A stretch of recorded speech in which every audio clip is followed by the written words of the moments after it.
Monday Night Raw, the longest running weekly episodic television show in history, made its Netflix debut, and we have to talk about it. Now, if you didn't know that you were watching Netflix during the show, you sure as heck did afterwards, because they made sure to mention that fact about 4,000 times.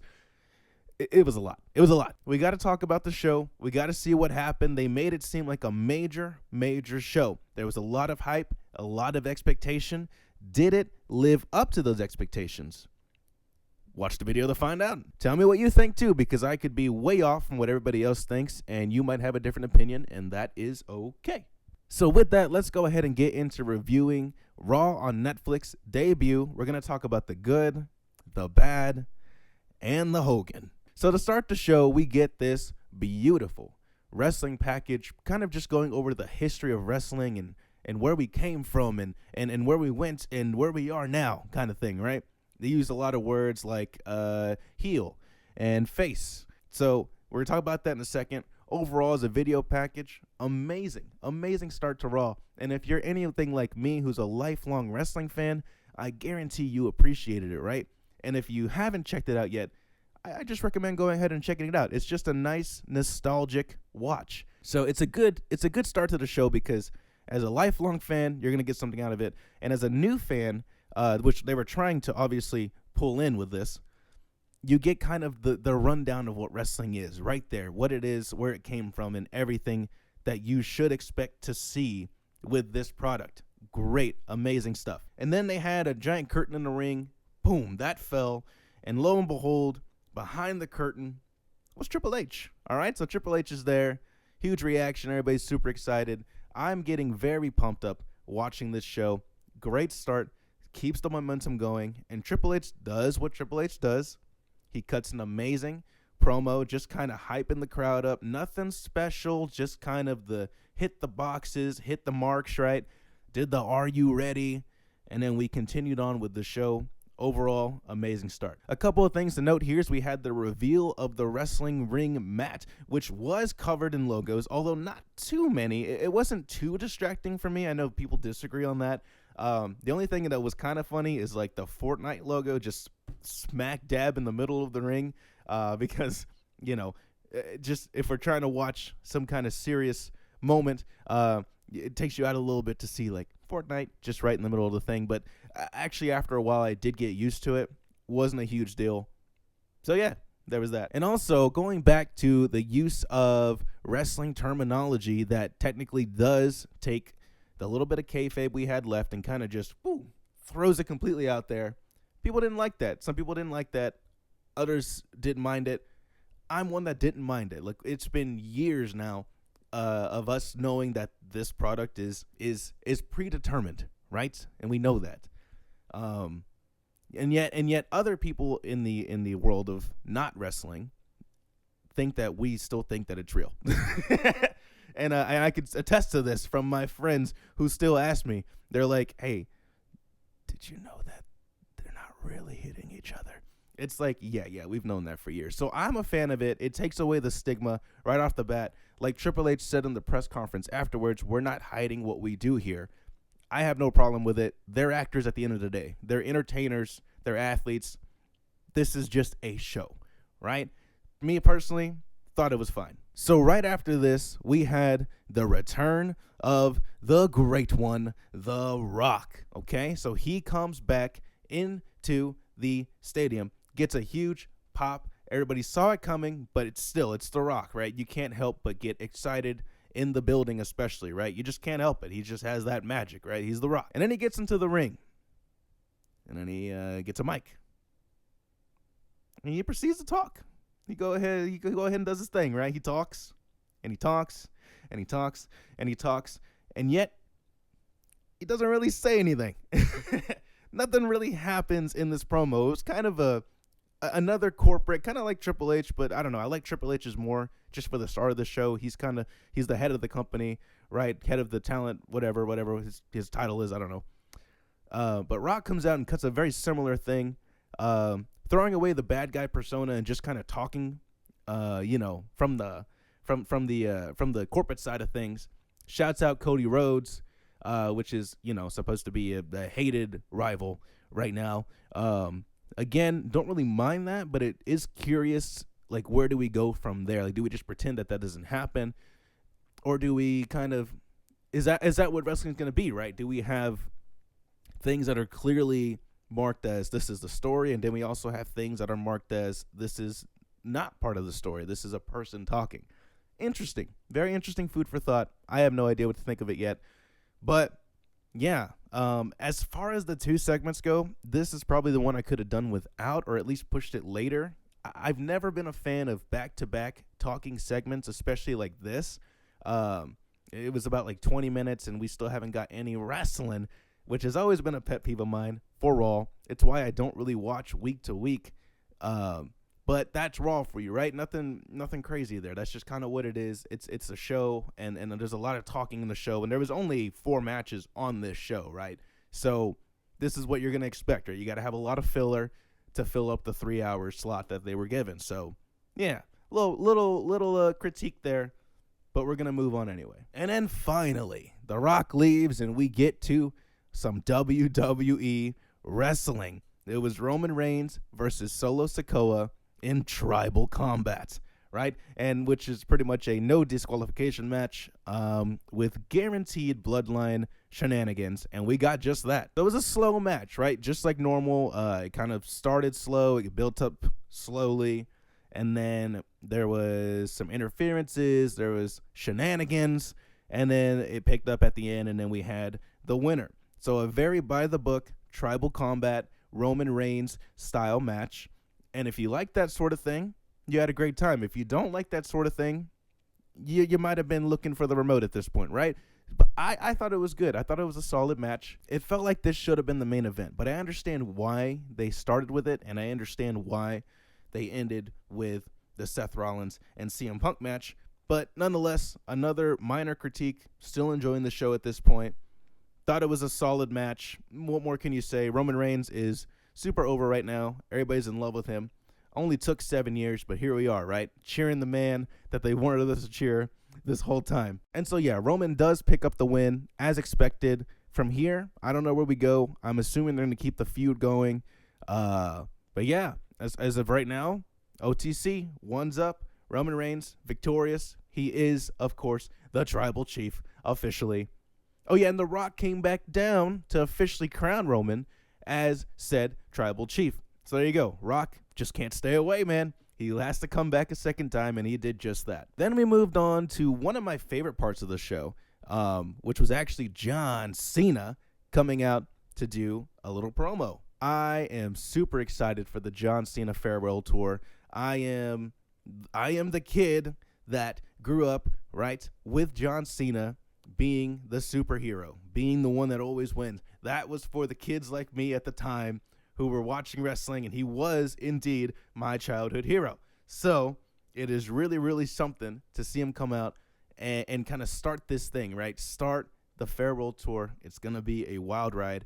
I'm excited to talk about it and excited to see where it goes. And this promo got me even more excited, right? Like I said, I already had nostalgia built into this, but then John Cena came out and kind of talked about how there's a lot of expectations going around. He's going to wrestle this person and win his 17th title, right? But he says he doesn't know if that's going to happen. He doesn't know if he has earned it, right? And he wants to earn it. So he talks about, well, guys, it just might not happen, y'all. All right, who knows? I haven't won a match in years. And of course, people started booing because we want to see that for John. We want him to get his 17th world title. So John takes a moment and goes, you know what? There is a chance if I enter the Rumble, oh snap, if I win Money in the Bank, if I win Elimination Chamber, so all this stuff to kind of be like, hey, I'm going to try, and it's going to be a story. I'm not just going to get shot to the main event.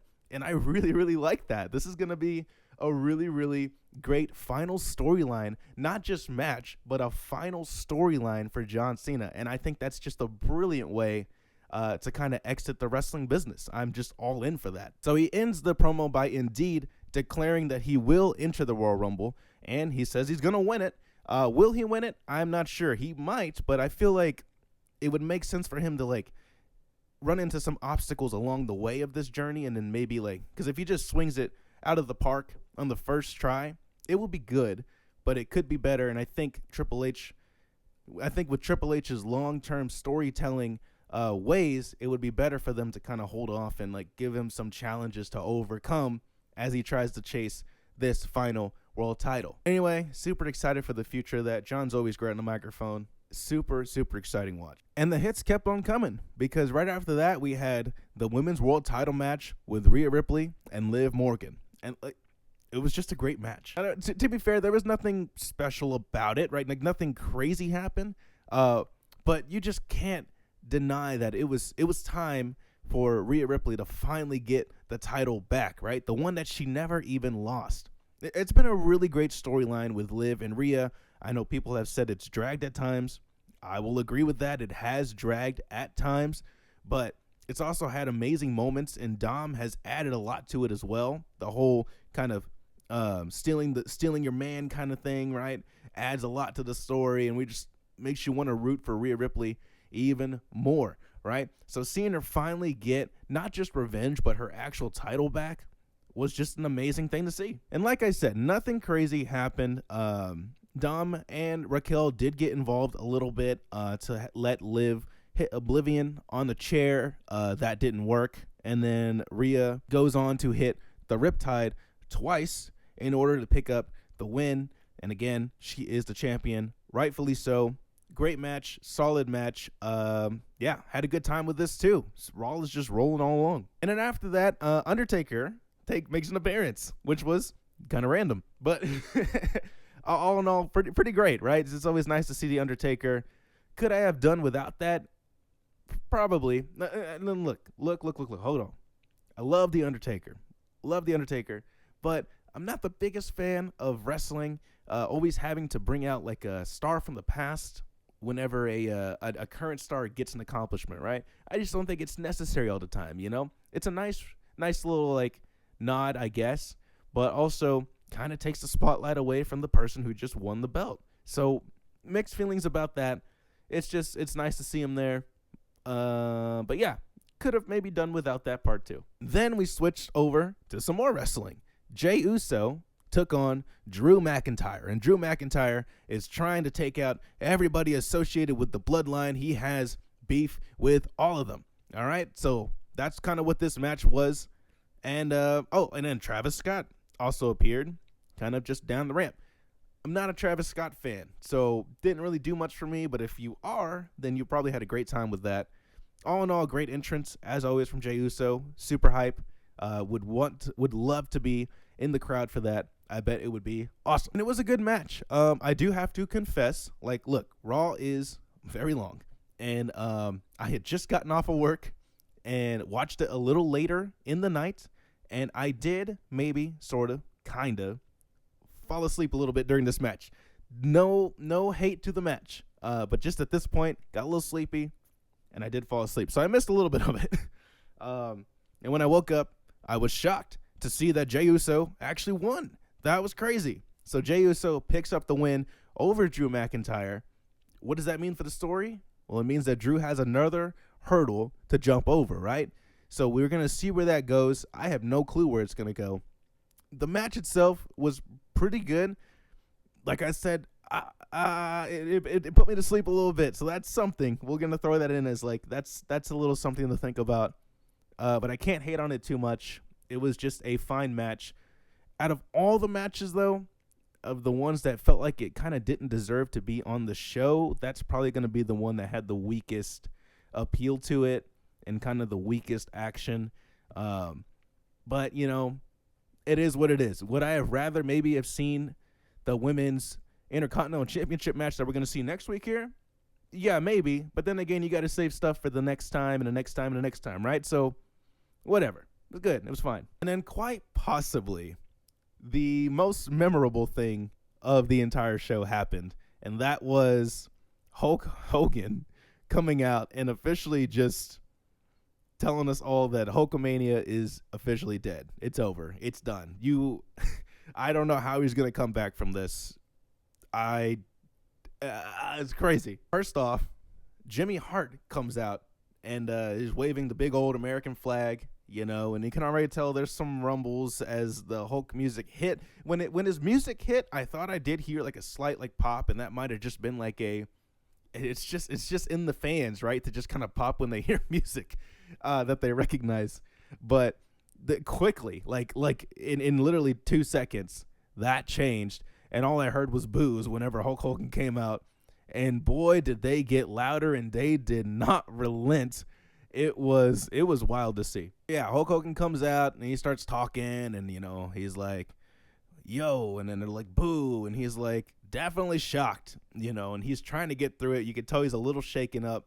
He keeps on going, and he came out there. Look, he came out there to promote his beer, and he was gonna promote his beer whether you liked it or not, and that's exactly what he did. Got through it and left pretty much just booed out of the building. It was wild, and people are going around saying, oh, it's because he had a political difference. And look, I'm not the first person to say this, but I'm gonna piggyback on what other people are saying. Hulk Hogan's been getting hate for way before that, right? So this guy has just ruined his reputation completely. So it's not just that one thing. It's a plethora of other things that we've seen the man do and be accused of, and he's just not a good guy, is he? He's just really not. So as somebody who has been saying that for a while, to, you wouldn't know that, to like wrestling friends and all this stuff, look, it was kind of funny to see, because I'm not a Hulk Hogan fan. It was way before my time anyway. Man did a lot for the business, sure, but it was nice that he got to see what we're all kind of thinking about him right now, which is the time is over. I don't think he should come back on TV ever again after that. That was pretty wild. And then after that, I am completely awake as we get on to the main event, CM Punk versus Seth freaking Rollins. Now, right away, a lot of hype for the match. Been building up a huge rivalry with real feelings kind of in the rivalry as well, right? So this was a very anticipated match. Super excited for it. As far as the match goes, it was a solid match. No complaints, really. It was just a really, really great wrestling match. And yeah, there's some nice back and forth spots. And then there was even a pedigree on the table, which was nice. And even Seth Rollins hitting CM Punk with his own finisher, the go to sleep, 2 times. Not once, but twice. And through all of that, still lost.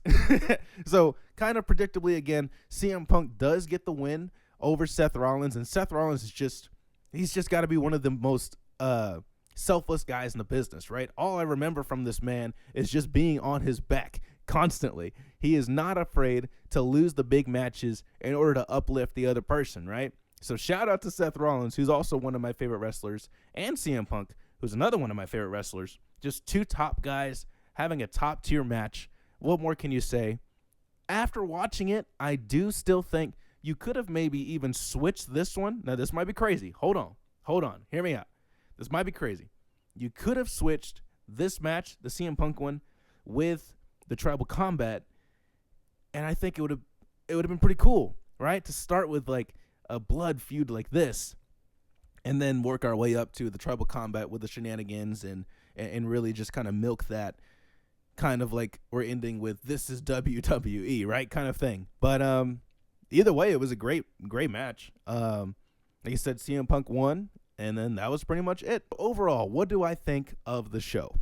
My favorite things about the show were the wrestling matches, which were all solid matches. I don't really have any complaints about them. There was only the one kind of weaker match, Jey Uso and Drew McIntyre, but other than that, it was fine. My least favorite things of the show were all the kind of self-promotion and the kind of the filler, right? But I mean, what else are you going to expect? Well, I would like to at least have had maybe 6 matches, maybe a couple more matches, right? That would have been great for me to see with some more wrestling on the wrestling show, But at the end of the day, what are you going to do? Did it live up to the hype? I think that it honestly really depends. I think overall, objectively, it was a solid show, and the production was amazing. I've seen people talk about the production. It was a very solid show. There was no buffering. People were worried about that. It seems like Netflix is a good home for Raw. But it really depends on if you like this kind of show. I'm kind of, like I said, I'm more of a wrestling guy than a promo guy and then a segment guy. So I enjoyed it, but I did lose interest from time to time. And so with that, it's going to be, I don't know if I'm going to tune in every single week, but I definitely will tune in next week because that's going to be another big show. But we'll see after that. Once this kind of dies down, the hype's going to die down. It's kind of just going to go back to a regular Monday Night Raw, in my opinion. Nothing's really going to be changed that much. Overall, I think it was a great show. I had a good time. Let me know if you did. I'm going to do favorite match, least favorite match, and segment of the night. I don't know. That's kind of what we're going to do. Favorite match for me, Rhea Ripley versus Liv Morgan for the title. Just a great wrestling match, and I just love the results. It's an amazing time. Least favorite match, like I've said before, Jay versus Drew. Good match, to no fault of their own. I was just really tired at that point, so I didn't really get to enjoy it fully. And then segment of the night, what had to be. I mean, look, it was going to be John Cena, but segment of the night has to go to Hulk Hogan. So at least he got that going for him, right? But he wins that for all the wrong reasons. It was highly entertaining, but not at all in the way that they intended it to be entertaining. Next week, we're going to have Damian Priest versus Finn Balor in a street fight, I believe. That's going to be really good. We're also going to have Dakota Kai versus Lyra Valkyria for the first ever women's Intercontinental Champion to be crowned. And I'm super, super excited for that. And, of course, last but not least, we're going to finally get the debut of Pentagon Jr. against Chad Gable. I don't actually know if that's official. I think I heard something about a mystery opponent, but let's be real. It's going to be this match.